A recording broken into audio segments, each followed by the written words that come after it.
Aloha, Magnum fans. Welcome to Dress Like Magnum. Today we're going to be discussing Magnum's Rolex. So let's go have a look at a few things. I'm going to pry my C-Quartz 30 off. Hard to do. I love that watch. All right. So if you want to dress like Magnum, you want a Rolex, you got to figure out, first of all, what kind did he have? What model did he have? There's lots of different models of Rolexes. So he had a GMT Master, okay, a Rolex GMT Master, but there's lots of different models. So it's like, which one did he have? You can see here, Rolex GMT Master 55 through 99. And you can see all these different models. So which one did he have? Well, if you look closely at the screenshot, I can tell you with pretty much certainty which model he had. He had the 16750, and I know that for two reasons. Number one, because the crown guards, okay, are unique to this watch, okay?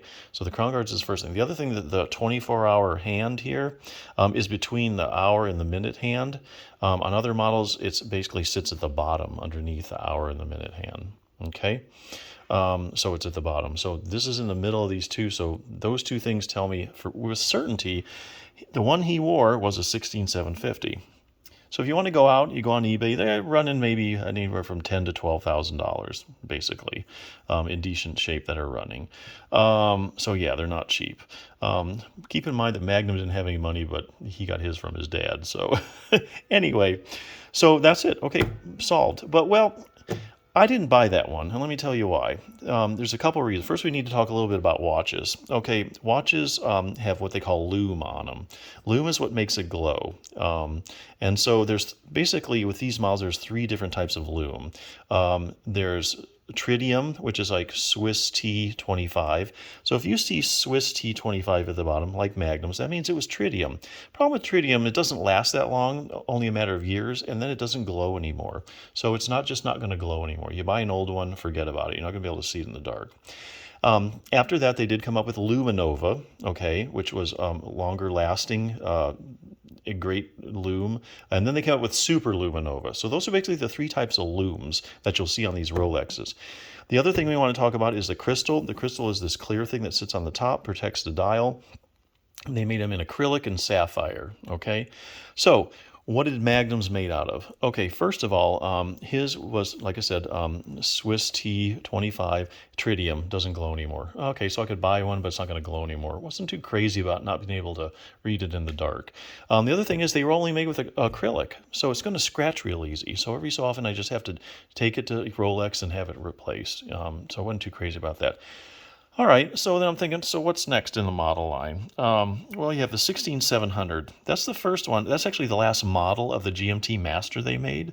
And basically, it does have a sapphire crystal. Okay, so hey, we scored big there. Unfortunately, a lot of them are made of tritium. So I wasn't too crazy about that, like I said. But I did find out that they did make a few with Luminova and Super, maybe a few at the end of the production with Super Luminova. So if you do want to go that route, just look for the 16700. You want it with, you're going to have a sapphire crystal, so you're set there. It won't hardly scratch at all, ever. You're going to look for either Swiss on the bottom. It'll say Swiss there, or Swiss made. So remember, Swiss is Luminova. It's a lot better than tritium, but Super Luminova is really what you want. Super glows. So it'll say Swiss made down there. Okay, so if you want to hunt around and you're serious, like you don't really want to mess with the exact one he has for those reasons I mentioned, this would be a good choice, the 16700. But finding it with Super Luminova is kind of hard, so I was kind of like, I don't know. And they made the GMT Masters too, and they look so close, and the movements are a little easier to work with. They have a few features on them I really like better, as far as like setting things. Just a better booping overall. So I figured, what do we got for the GMT Master 2s? Well, you have this one here. This is, well, they call this the Fat Lady. Okay, it's a little thicker, so I didn't want anything that really deviated from the older GMT Masters. So next one up, 16710, it has super luminova and a sapphire crystal. So boom, that's the one I ended up getting. So that's why I picked this one.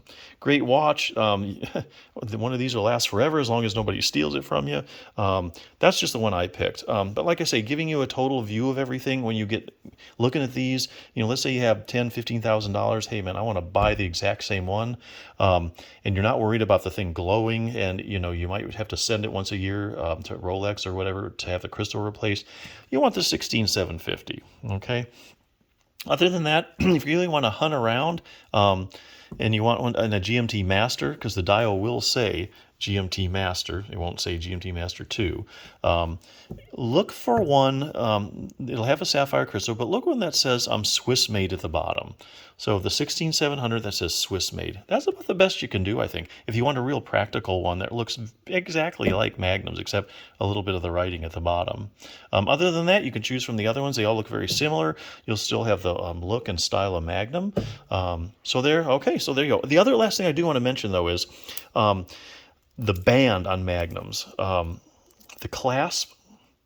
Basically, Rolexes have a Jubilee bracelet and an Oyster bracelet, and this is their classic Oyster bracelet. This is the exact same bracelet that Magnum had on his. The other thing you want to do is the clasp, because they have changed those. You want the clasp that looks like this. Let me see if I can get out of the glow. See how it just has the Rolex symbol there? That's the kind that Magnum had, okay?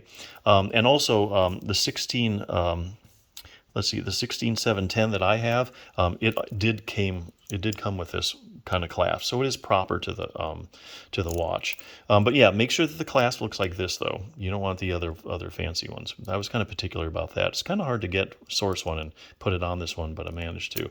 So yeah, overall, I'm pretty satisfied with it. I think if I had to do it over again, if I ever want to, I might try and find a 16700 that had sapphire crystal and super luminova. But hey, that's no big deal.